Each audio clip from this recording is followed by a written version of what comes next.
And what the red button story says is, since the American people want their check, they don't want you to say no to, the people who control the monetary. They want to keep so we are, the United States is a global leader in global money laundering and organized crime money. Okay. We're the global leader. And if that money stops, the red button story, and you can find it on the internet if you want to listen to it, but the red button story is people were not willing to push a red button to stop the organized crime flows because they wanted their checks to keep coming. So we have a financial dependency as a society on things, doing things that harm other people, including our own children, our own selves. So I talk a lot about the great poisoning. We have a tremendous number of industries in the United States that are making money from poisoning people and taking care of poisoned people, and they're very resistant to stopping the poisoning. This is Job chapter 9 and verse 24, and it reads, "The earth is given into the hand of the wicked. He covered the faces of the judges thereof. If not, where and who is he?" I want to start off by giving all praise, honor, and glory to Yahweh, Bahashem, Yahweh Shai, Bahashem, Rakah Kodash. Double honors to the apostles and the elders of Great Millstone, who are the elders of Yasher Allah, and a sincere salutation to all Yuakim, who are preaching this word and believing this word, and to the Akwad, who are believing this word, in all truth and in sincerity. All right, I'd like to go into a lesson through the Spirit based on the clip that you just saw from an interview that I covered earlier this week, and how it relates to prophecy through the Spirit and power of Yahweh Shemel Shai. The scriptures talk about that fourth beast, all right, which would be diverse from the others, all right, and that diverse beast was talking about a kingdom. All right, let's go here. This is Daniel chapter 7, and I want to jump down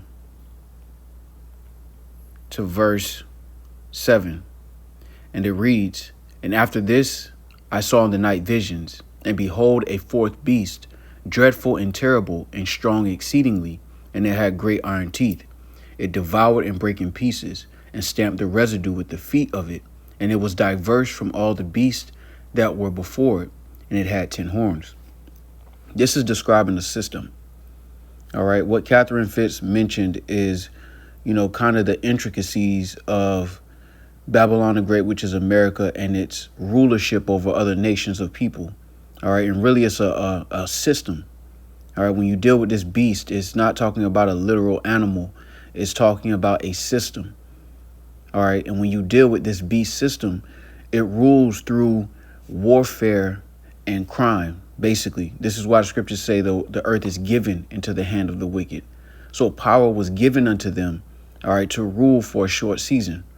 And we're looking at the fruits of their labor. And this is why Job 9 and 24 says, if not, where and who is he? What empire do you know in the modern world that's co-signing, bombing the smithereens out of children and women and pretending like it's not happening? All right.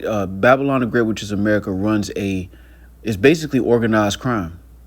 For lack of a better term, it's organized crime on a scale never seen before since there was a nation. All right. And now it's being called out through the Spirit and power of Yahweh Shemel Shai. All right. The scripture said inquisition would be made. All right. Into the counsel of the ungodly. All right. This is Wisdom of Solomon, chapter 1 and verse 9. I'll start at verse 8. It says, "Therefore he that speaketh unrighteous things cannot be hid, neither shall vengeance when it punisheth pass him by. For inquisition shall be made into the counsels of the ungodly, and the sound of his word shall come unto the Lord for the manifestation of his wicked deeds." And she's going into everything from the racketeering, all right, that's happening, the money laundering, all right, the corruption through bribes or gifts, all right, and how the corporations give the politicians kickbacks through capital gains in the stock market, and how it's basically a sophisticated system of wicked rulership. All right. And this is the Lord pointing it out before it ever came to fruition, before it actually manifested itself. All right. Remember, prophecy is to say before. So the fourth beast was described before it even came into being. And now we are living under that revived Roman Empire. And what Catherine Fitz is going into is how this is a global system All right. Well, they bring the money home. So they basically pay off the American people to look the other way. So the comfortable life these Americans have is a result of the crimes that are committed abroad. All right. And she's bringing these things out. All right. In this interview and other interviews. But the Lord called it out first. All right. The scriptures describe what wicked rulership would look like, and we're living in it. All right. Let's go here. This is Ecclesiastes chapter 10 and 1. A wise judge will instruct his people, and the government of a prudent man is well ordered. As the judge of the people is himself, so are his officers. And what manner of man the ruler of the city is, such are all they that dwell therein. An unwise king destroyeth his people, but through the prudence of them which are in authority, the city shall be inhabited. She mentioned something very important, that the Food and Drug Administration are basically accessories to the crime of poisoning people. You know, you might ask, what would they benefit from poisoning their own population? Well, they can make money off of treating the sick, never really curing them, but treating them. And they can also dwindle the numbers down. So you lower life expectancy, so you don't have to pay as many people Social Security. So this is a crime ring, an organized crime ring, all right, with Babylon the Great, which is America, being at the helm of it. And when you really dig into the deeper corners of it, the deeper layers of it, it's the elites that are behind it all. All right, but these are the vehicles that they're using. Babylon the Great, which is America, NATO, EU, all right, the central banking system, all right, the Bank of International Settlements, I believe that's what it's called. All of these systems are being used by the elites to forward a certain agenda. And that agenda brings us down to the mark of the beast, which is the RFID microchip. All right, and Catherine Fitz goes into the control grid and how it's basically, you know, everything the Lord told us about the hour of temptation and not being able to buy or sell without that mark. You know, so we're literally living in the manifestation of prophecy. All right, this is Revelation chapter 13 and 15. And the reason he had power to give life unto the image of the beast, that the image of the beast should both speak and cause that as many as would not worship the image of the beast should be killed. All right, when you go into that word killed, it does mean, you know, you can physically kill somebody. But when you deal with the root word, it means separation. And anybody who is in agreement with this system will be separated from it. All right, you're already starting to see censorship rise up on a higher level. All right, you're seeing people get deported, whether they're citizens or not. All right. But eventually the idea of being able to speak freely is going to be taken away. And what Catherine Fitz is going into is that basically this is a regime. All right. This is a rulership. You know, they pretended to be a democracy, but really this is a rulership where the people think they have control. But in actuality, there are people on the top who have rulership. All right. And they're giving people a facade of democracy. And their rulership is a wicked one. And the proof is in the results. The proof is in the victims. All right. The lies that are being told and pushed. And that's why the scriptures say an unwise king destroyeth his people. They have the ability to give people a healthy diet, to not poison people, to not allow companies to create foods that they know destroy the human body. But they won't, because they get a kickback from it. All right. Matter of fact, let's go here. There's Ecclesiastes 7 and 7. Surely oppression maketh a wise man mad, and a gift destroyeth the heart. That word gift goes into a bribe. And this is basically a sophisticated system of bribery. All right, when you deal with situations like the Ukraine-Russian conflict, you know, most of the government pushed that war, all right, because the defense contractors were the ones that were actually going to benefit from it. Government money went to the defense contracts. The defense contractors gave a kickback to the politicians who voted for it. And while it looked like on paper you were giving billions of dollars to Ukraine, really you were just washing taxpayer money. And that's all this is an organized crime ring.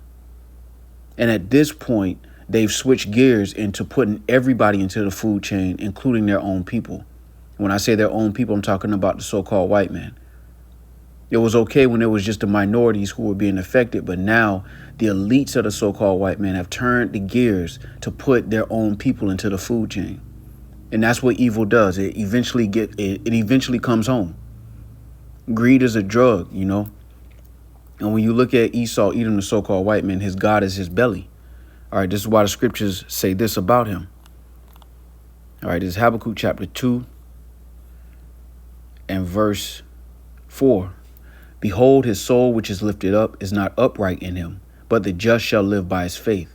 Yea, also, because he transgresseth by wine, he is a proud man, neither keepeth at home, who enlargeth his desire as hell, and is as death, and cannot be satisfied, but gathereth unto him all nations, and heapeth unto him all people. All right, and when you think about a crime family or organized crime, what you see America doing on a global scale is not far-fetched.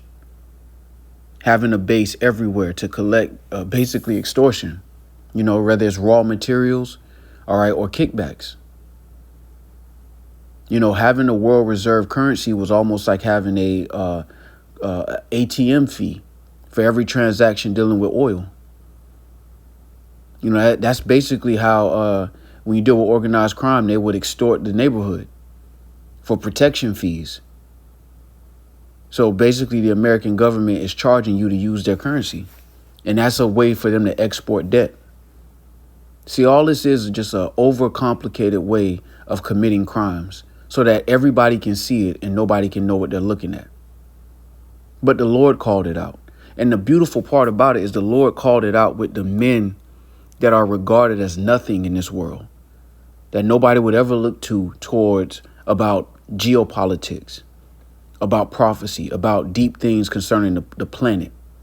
The Lord put his word in the mouths of those type of men, beginning with our apostles and elders.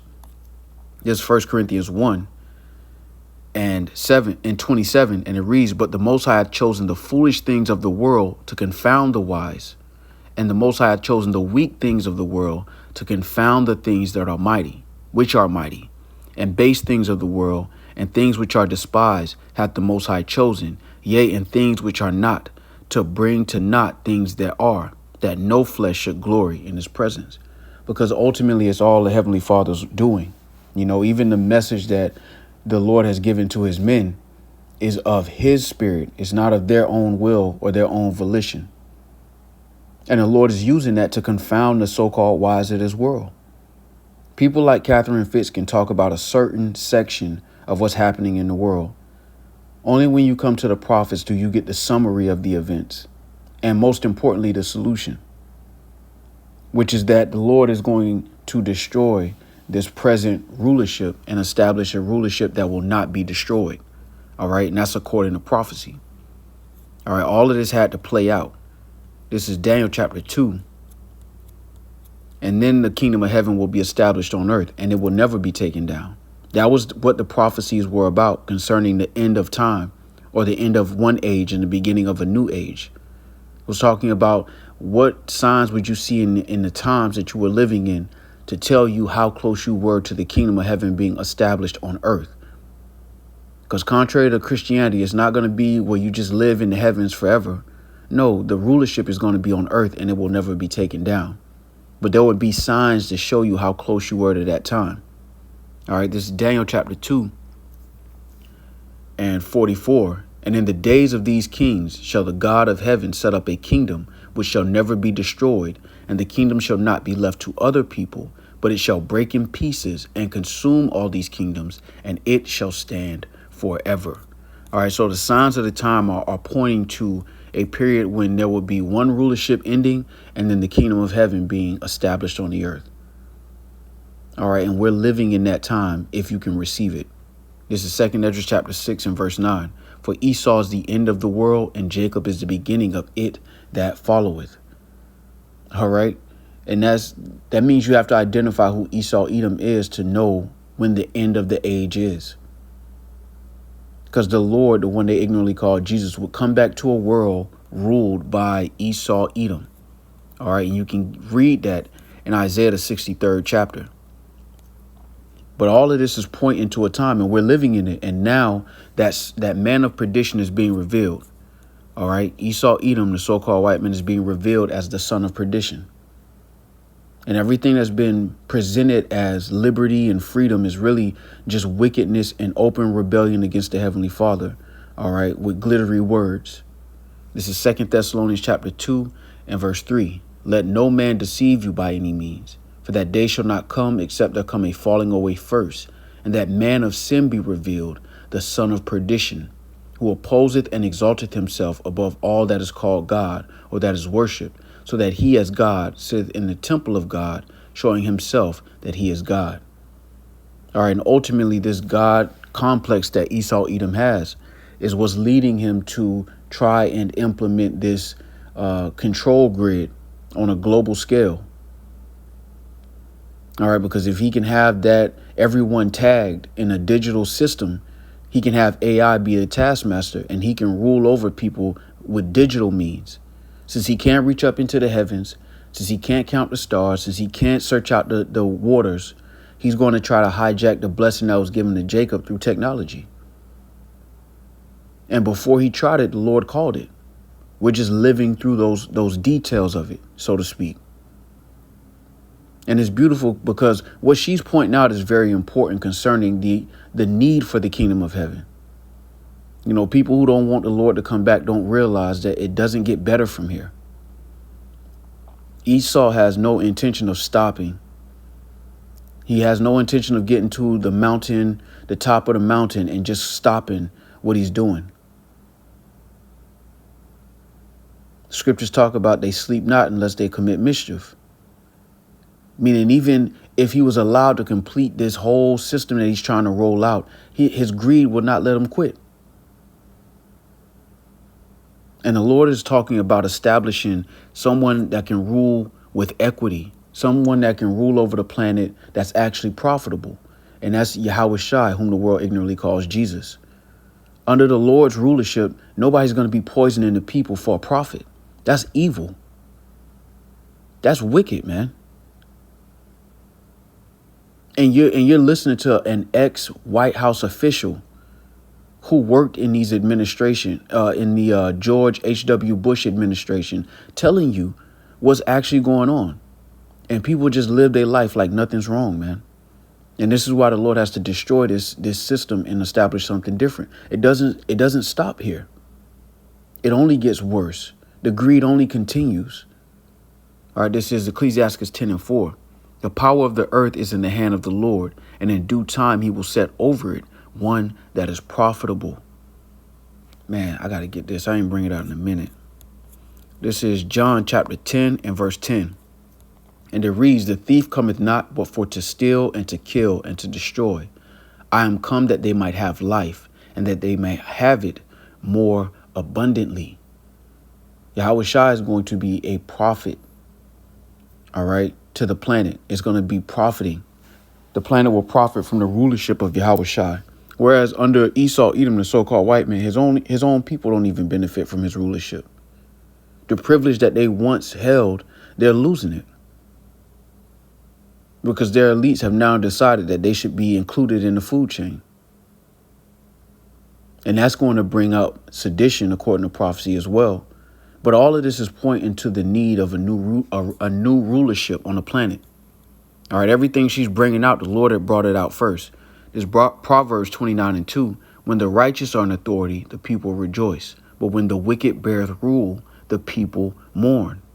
And outside of the European nations, America, Britain, the world is a wilderness, man. It's dark out there.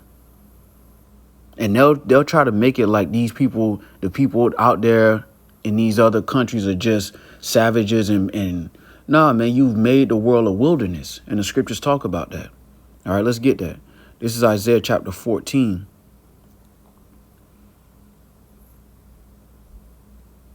And I'm going to jump down to, man, this is Isaiah 14. Man, I got to start up. I got to get this. Verse 5, it says, the Lord hath broken the staff of the wicked and the scepter of the rulers. He who smote the people in wrath with a continual stroke. He that ruled the nations in anger is persecuted, and none hindereth. And who does that remind you of? All right, let's jump down. Verse 15 reads, "Yet thou shalt be brought down to hell, to the sides of the pit. They that see thee shall narrowly look upon thee, and consider thee, saying, Is this the man that made the earth to tremble, that did shake kingdoms, that made the world as a wilderness, and destroyed the cities thereof, that opened not the house of his prisoners?" One of the biggest, if not the biggest, prison population is here in America. You know, and when you look at the geopolitics and the American agenda and what the world looks like under American rulership, the world has been turned into a wilderness. Outside of a few countries that like Great Britain and America and these Western countries, everybody else is a wilderness. Because in order for those countries to live well, they have to exploit everybody else. And that's the wicked in rulership. That's a lack of equity. All right. And that's why the kingdom of heaven is necessary, is needed. All right. This is Wisdom of Solomon, chapter 6 and 24. "But the multitude of the wise is the welfare of the world, and a wise king is the upholding of the people." And the Lord's going to usher in a rulership where the rulers are not looking for a kickback. The rulers are not in a position of power to exploit it. Because that's what you have now. And it was always spoken of concerning the words of the Lord that there will come a time and a place where rulership will be established on earth that will not be diminished, and that rulership would reign forever in righteousness. All right, because that's the only way a rulership can reign forever, if it's established in righteousness. This is Revelation chapter 5 and 10. "And has made us unto our God kings and priests, and we shall reign on the earth." All right, and that is a kingdom of heaven. All right, so Lord willing, this was edifying. With that, I want to give all praise, honor, and glory to Yahweh, Bahashem, Yahweh Shai, Bahashem, Rokah Kodash. Double honors to the apostles and the elders of Great Millstone, who are the elders of Yashar Allah, and a sincere salutation to all you Akim, who are preaching this word and believing this word, and to the Akwath, who are believing this word in all truth and in sincerity. Shalom.